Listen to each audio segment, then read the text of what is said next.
सबकी जर्नी अलग अलग है, मेरी अलग है। तो अगर मैं अपने आप की जर्नी को किसी और से कंपेयर करती हूँ, वही सबसे बड़ा स्टेप है अपने आप को डीमोटिवेट करने का। और उनको तुम मैसेज भेजते रहोगे तो फिर ना ऐसा होता है कि कई बार रिप्लाई खुद से आ जाते हैं, वो बोलते हैं कि हाँ हम हायर कर रहे हैं, ये अपॉर्चुनिटी है। जैसे मुझे माइक्रोसॉफ्ट की अपॉर्चुनिटी HR के थ्रू ही मिली।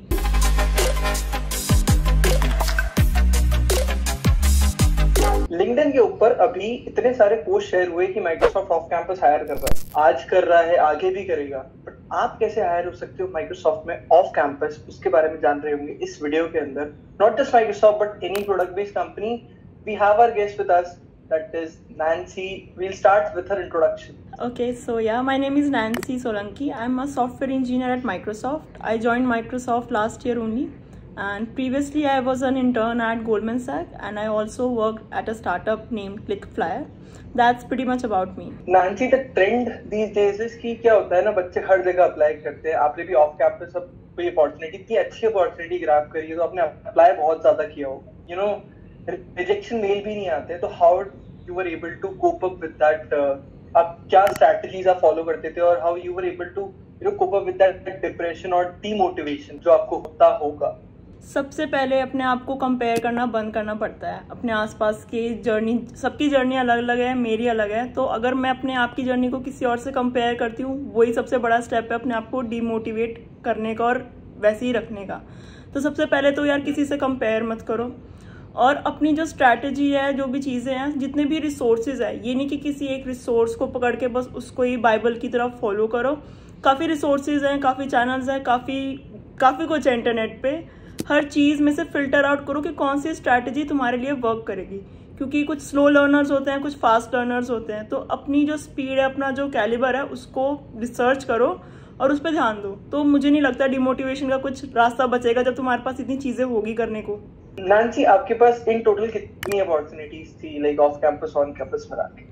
लाइक मैंने गोल्डमैन ऑन कैंपस क्रैक किया था कॉलेज के थ्रू, उसके बाद मुझे इसमें PPO मिल गया था। उसके बाद ऑफ कैंपस मैंने अमेजोन और माइक्रोसॉफ्ट क्रैक किया था।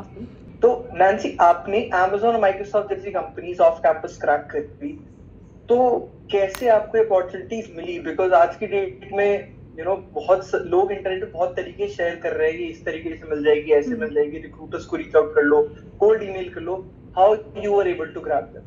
सबसे पहले होता है कि जितने भी HRs वगैरह लिंक्डइन पे फिल्टर लगा के उन HRs को, उन कंपनी के HRs को डायरेक्टली मैसेज भेज दो। उनको तुम मैसेज भेजते रहोगे तो फिर ना ऐसा होता है कि कई बार रिप्लाई खुद से आ जाते हैं, वो बोलते हैं कि हाँ हम हायर कर रहे हैं, ये अपॉर्चुनिटी है। जैसे मुझे माइक्रोसॉफ्ट की अपॉर्चुनिटी HR के थ्रू ही मिली। मैंने मतलब HR को डायरेक्टली रीच आउट करा और बाय लक वो उस टाइम पे हायर कर रहे थे माइक्रोसॉफ्ट के लिए।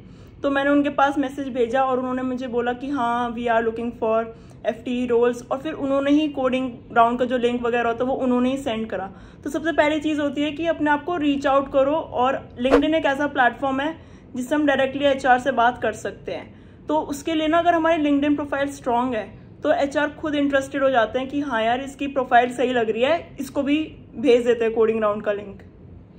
और अगर और चीज़ होगी, प्लेटफॉर्म्स जो मैंने यूज़ करे वो होंगे, I worked a lot on LeetCode और Geeks for Geeks से, मतलब जो CS के जो फंडामेंटल्स वाले जो सब्जेक्ट्स होते हैं, OOPS, DBMS, वो सारा चीज़ वहाँ से पढ़ा। बट जो CS फंडामेंटल्स हैं, LeetCode पे भी काफ़ी सारे पेजेस हैं जो बहुत अच्छे से एक्सप्लेन करते हैं और बहुत प्यारे प्यारे एक्सप्लेनेशन दे रखे हैं, और बहुत ही मतलब इंपॉर्टेंट क्वेश्चंस जो है बस वही डाल रखे हैं। कुछ फालतू का ये नहीं है कि CS फंडामेंटल्स में कितना डेप्थ में जाना है, वो सारी चीज़ें Geeks for Geeks और LeetCode से हम कर सकते हैं। ओके, तो इस तरीके से आपने प्रिपेयर किया था। Basically this was your the resources that you used during your preparation. एक तो LeetCode हो गया और Geeks for Geeks हो गया, करेक्ट?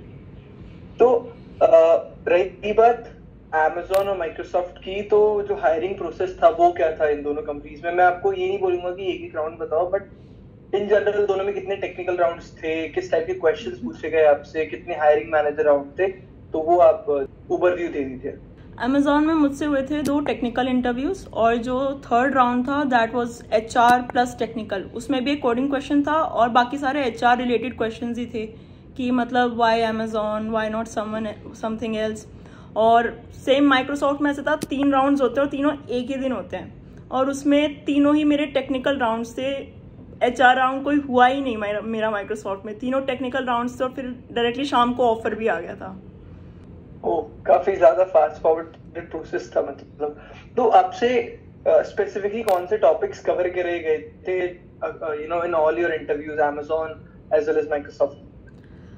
स्पेसिफिक टॉपिक ज़्यादातर तो स्ट्रिंग्स रिलेटेड होता था और सॉर्टिंग एल्गोरिदम्स रिलेटेड ज़्यादा होते थे। अगर हम सोचे जैसे बाइनरी सर्च जो होता है उससे रिलेटेड बहुत सारे क्वेश्चंस पूछे जाते हैं इंटरव्यूज़ में, जितना मैंने ऑब्जर्व करा अपने एक्सपीरियंस से। बाकी ग्राफ्स वगैरह नहीं पूछते इंटरव्यू में, मैंने कभी नहीं देखा किसी ने मुझसे ग्राफ पूछा हो। इनफैक्ट मुझसे किसी ने ट्रीज भी नहीं पूछा अभी तक इंटरव्यूज़ में। तो ज़्यादातर एरे, स्ट्रिंग्स और इसमें ही एल्गोरिदम्स लगा के क्वेश्चंस होते हैं। अभी आपको माइक्रोसॉफ्ट की अपॉर्चुनिटी, तो जब आपने रिक्रूटर को रीच आउट किया था वैसे मिली, what about Amazon? How were you able to get that opportunity? Amazon का एक प्रोग्राम होता था, अमेज वाओ करके होता था, उसमें मैंने अप्लाई किया था। उस टाइम पे शायद वो सिर्फ लड़कियों के लिए होता है, वो डाइवर्सिटी हायरिंग होती है उसमें। तो फिर उसमें अप्लाई किया था और फिर उसमें रिज्यूमे बेस्ड शॉर्ट लिस्टिंग होती है। तो वहाँ पे दूसरी चीज़ जो सबसे मेन होती है कि अपना रिज्यूमे ऐसे रखो कि तुम शॉर्ट लिस्ट तो हो जाओ अपॉर्चुनिटी के लिए, कि एक लिंक तो आ ही जाए तुम्हारे पास कोडिंग राउंड का। फिर वैसे मुझे Amazon की अपॉर्चुनिटी मिली थी। तो नैन्सी, ये बहुत ही कॉन्ट्रोवर्शियल टॉपिक है डाइवर्सिटी हायरिंग का। मैं ये नहीं बोलूंगा कि गलत है या सही है, but what are your views on it? Like what is your opinion around it? दो केसेस होते हैं मेरे हिसाब से।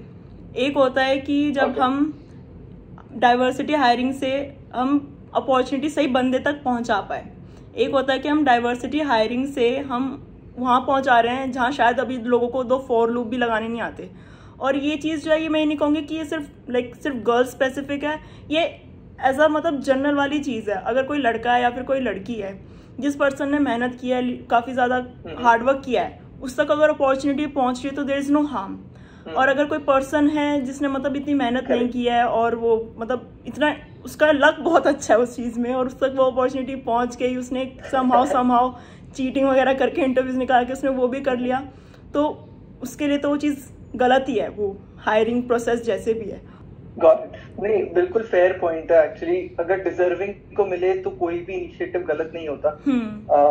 तो according to you what are the general mistakes जो कि सब लोग कर देते हैं? आपने भी फेस करी होगी, आपने मल्टीपल और भी कंपनीज के इंटरव्यूज दिए होंगे, तो कौन सी ऐसी मिस्टेक्स है जो बच्चे कर देते हैं जनरली? सबसे पहली मिस्टेक होती है ट्यूटोरियल हेल में फंसना। सब मतलब ट्यूटोरियल देखते रह जाते हैं और प्रैक्टिस इतनी नहीं करते। इनिशियली सब यही मिस्टेक करते हैं और हर कोई करता है कि हमने अभी C++ में कुछ पढ़ लिया, फिर मेरा मन कर रहा है मैं वेब डेवलपमेंट में कुछ पढ़ लूँ, फिर मेरा मन कर रहा है मैं मोबाइल डेवलपमेंट में कुछ पढ़ लूँ, AI कर लेती हूँ वो। तो मतलब हर जगह सब चीज़ों के ना ट्यूटोरियल देखते रहते हैं और उस चीज़ को इम्प्लीमेंट नहीं करते, उस चीज़ की प्रैक्टिस नहीं करते। एक चीज़ पकड़ो बट उसमें तुम इतने परफेक्ट हो जाओ कि तुम उसके स्पेशलिस्ट हो जाओ। कि अगर मुझे DSA करना है, मैं ये नहीं हूँ कि मैं सारी एरेज की वीडियोज़ देख डालूंगी यूट्यूब पे। मैं एक दिन डिवोट करूँगी वीडियोज़ देखने के लिए और अगले 6 दिन हफ्ते के मैं एरेज को प्रैक्टिस करूँगी। So generally tutorial hell is the mistake जो स्टूडेंट्स करते हैं। और आपके केस में सबसे डिफिकल्ट पार्ट क्या था आपके लिए to crack in opportunity? Consistent रहना, क्योंकि सबसे मुश्किल चीज़ ही यही है कि कंसिस्टेंट रहना किसी चीज़ में। ऐसा होता है कि कभी कभार ना हम कर रहे हैं, तैयारी कर रहे हैं, जैसे ही हम इंटरव्यू दिया, रिजेक्शन आया, बहुत डीमोटिवेशन आ जाता है और सोचते हैं यार मन ही नहीं कर रहा अब DSA करने का। अब मैं इस हफ्ते तो मैं बिल्कुल चिल करूंगी, अब मैं DSA को हाथ ही नहीं लगाऊंगी इस हफ्ते। बट वो सबसे बड़ी मिस्टेक होती है जो मैंने करी थी अपने टाइम पे। इससे अच्छा यार ठीक है रिजेक्शन हो गया, मुझे सारी कंपनीज थोड़ी क्रैक करनी है, मुझे सिर्फ एक कंपनी क्रैक करनी है। तो फिर उस हिसाब से सोचो और कंसिस्टेंट रहो, हर दिन एक एक क्वेश्चन कर करके, मतलब छोड़ो मत किसी भी दिन DSA। तो जनरली आपने स्ट्रैटेजी यूज करी थी अप्लाई करने के लिए? क्या होता है, तो बहुत सारे तरीके हैं, तो लिंक्डइन जॉब्स पे अप्लाई कर दो या फिर आप naukri.com पे अप्लाई कर दो या डायरेक्ट करियर पोर्टल पे जाके अप्लाई कर दो। तो आपने just not just reaching out to individuals, आपने उसके अलावा क्या यूज किया था to while you were in that phase कि भाई अब जॉब अपॉर्चुनिटी चाहिए? एक चीज़ होती है कि टेलीग्राम ग्रुप्स बहुत हैं इन चीज़ों के, जहाँ पे हमें ना जॉब्स वगैरह मिलते हैं। वहाँ पे जाके मुझे लगता है कि एक तो होता है पर्सन को हम लिंक्डइन पे रीच आउट करें, और मतलब क्योंकि हम हर चीज़ का ट्रैक नहीं कर सकते, हमें पढ़ना भी है, हमें DSA भी करना है, हमें प्रोजेक्ट्स वगैरह भी बनाने हैं, इंटरव्यूज़ के लिए भी पढ़ना है, तो जॉब्स ढूंढने का भी काम ना एक बर्डन हो जाता है हम पे। तो इससे बेटर ये होता है कि ना टेलीग्राम के ग्रुप्स को ज्वाइन कर लो, उन ग्रुप्स में जाओ, वो हर दिन 10 अपॉर्चुनिटीज़ डाल देते हैं कम से कम अपने ग्रुप पे, और उनको जाके वहाँ पे बैठ के अपने दिन का टाइम फिक्स कर लो कि 10 मिनट मैं अपने दिन के निकाल के इन अपॉर्चुनिटीज पे अप्लाई करूंगा, तो दिस विल वर्क। तो आपके अकॉर्डिंग किसी भी जो एक फ्रेशर इंजीनियर है या फर्स्ट ईयर के स्टूडेंट्स हैं उनके लिए क्या आइडियल रोड मैप होगा so that after like 2-3 years they will be able to get into a good company? सबसे पहले तो हमें अपना फर्स्ट ईयर ना अपने आप को थोड़ा सा इस चीज़ में देखना चाहिए कि हमें अपना करियर किस चीज़ में बनाना है। हमें डेवऑप्स बनना है, फ्रंट एंड में लेना है, बैक एंड में लेना है, या मुझे कुछ, मैं ओपन टू सब चीज़ें। मतलब सबसे पहले आइडेंटिफाई करना चाहिए कि करियर अपॉर्चुनिटीज़ क्या क्या है जो भी मैंने फील्ड चूज़ करी है। तो मुझे सॉफ्टवेयर इंजीनियर बनना है, तो मैं ये सोचूंगी कि यार मैं जो फर्स्ट ईयर में ना अपना बेसिक डीएसए कर लेते हैं, अपना बेसिक डीएसए पे अच्छी ग्रास्प कर लेते हैं, और फिर मैं सेकेंड ईयर में ना सिर्फ कॉम्पिटिटिव कोडिंग से स्टार्टिंग करूंगी अपनी। जब मेरा डीएसए थोड़ा बहुत मुझे कॉन्फिडेंस आ जाता है ना, तो मेरे पास ना टाइम बचता है कि मैं बाकी चीज़ों पे भी ध्यान दे सकूँ, जैसे प्रोजेक्ट्स पे, सीएस फंडामेंटल्स वाले सब्जेक्ट्स पे।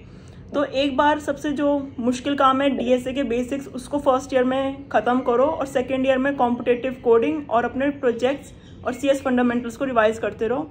और थर्ड ईयर में इंटर्नशिप्स के लिए अपॉर्चुनिटीज आती है, उसमें क्रैक कर लो, फिर तो थर्ड और फाइनल ईयर चिल है बिल्कुल।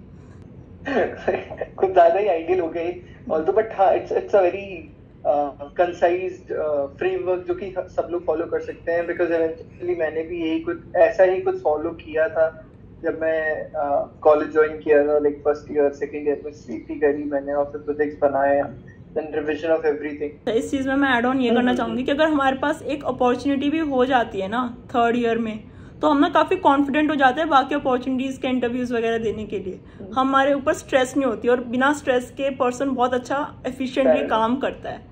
तो मतलब फिर तो तुम ऑफ कैंपस वगैरह अप्लाई करते रहो बिना टेंशन के। वो सेफ्टी नेट हो जाता है ना टू फॉल बैक, बिकॉज एक बैकअप प्लान है आपके पास। तो डेफिनेटली आप everyone should look for a better opportunity, अगर इवन दो आपको कोई अच्छी अपॉर्चुनिटी मिल गई है तो नैंसी आप कुछ बेनिफिट्स बताओगे specifically working at Microsoft? Although मैं खुद भी माइक्रोसॉफ्ट में काम करता हूँ, मैंने वीडियोस बना रखे हैं, बट स्टिल अभी like you joined recently right, so what benefits you got at Microsoft and why you think what are your opinions on working remotely or working from the office? मुझे लगता है work from home और work from office का जो mix है, hybrid culture, वो best है। क्योंकि जब हम ऑफिस जाते हैं ना कि मैं सिर्फ अपनी टीम से रिलेटेड नहीं हूँ, मुझे सिर्फ काम से रिलेटेड नहीं हूँ, मैं वहाँ के जो मेरा एक सोशल सर्कल भी वहाँ पे बन जाता है ऑफिस में, कि हम अपने से 15 साल 20 साल बड़े लोगों से बात कर पाते हैं, उनसे गाइडेंस ले पाते हैं कि कैसे क्या करना है, कि कोई प्रोजेक्ट, मतलब हम बिजनेस लेवल पे भी सोच सकते हैं अगर हम ऑफिस जाते हैं। बट जब हम रिमोटली काम करते हैं, मुझे लगता है हम सिर्फ अपने काम रिलेटेड ही सोच पाते हैं, उस शेल में ही सोच पाते हैं, और एक हेजिटेशन आ जाती है कि जैसे कोई चीज़ अगर मुझे समझ में नहीं आई, मैं बार बार उस पर्सन को पिंग करने में ना थोड़ा फील करूंगी कि यार वो परेशान तो नहीं हो रहा है अपने काम में। बट ऑफिस में you just go to their desk and you are like कि अब ये बता दो, और ये चीज़ मतलब टाइम जो बचता है तुम्हारा, और जो रिलेशनशिप्स जो बॉन्ड बनते हैं ऑफिस में, वो बहुत बेस्ट होते हैं। नहीं definitely I can relate to that, because ऐसा ही मेरे साथ भी होता है। अमेजिंग, बहुत मजा आया आपसे बात करने में, और आई गेस काफी हेल्प होगी स्टूडेंट्स की जो भी इसको देख रहे होंगे।